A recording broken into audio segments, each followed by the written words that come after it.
Dans cette vidéo, nous allons chercher à expliquer la présence de mélanome par la couleur de la peau. Il s'agit de deux variables qualitatives, d'ailleurs qualitatives binaires. Nous allons pouvoir faire le test du Qui2 de Pearson. Alors je me rends dans Analyse, Table, Two-Way. Je récupère mélanome et peau. Alors j'aurais très bien pu placer peau en haut et mélanome en bas. Je vais cocher Expected Counts. Je vais me rendre dans Mesure et je vais ajouter une information, l'odds ratio, dont je vais parler tout à l'heure. Et je valide. Voilà, donc j'obtiens des tableaux que j'avais pu étudier précédemment.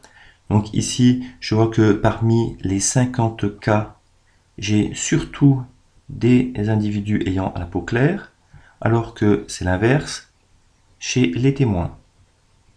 Ici, j'ai les effectifs théoriques, donc calculés. Alors comment on les a calculés? Je vous rappelle, nous avons en tout 50 cas sur 100, c'est-à-dire 50% de cas. Imaginons qu'il n'y ait aucun lien entre la couleur de la peau et la présence ou non de mélanome.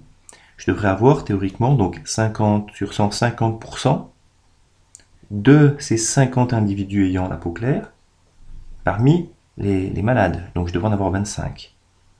Donc 50% de 50, ça fait 25. 50% de 50 à nouveau, ça fait 25, etc. Donc j'ai ces valeurs théoriques. J'ai ici la valeur du Qui2 qui dépasse largement 3,84. J'ai un p-value très significatif. J'ai coché l'odds ratio et il apparaît ici. Donc il vaut 0,22. Alors qu'est-ce que ça signifie?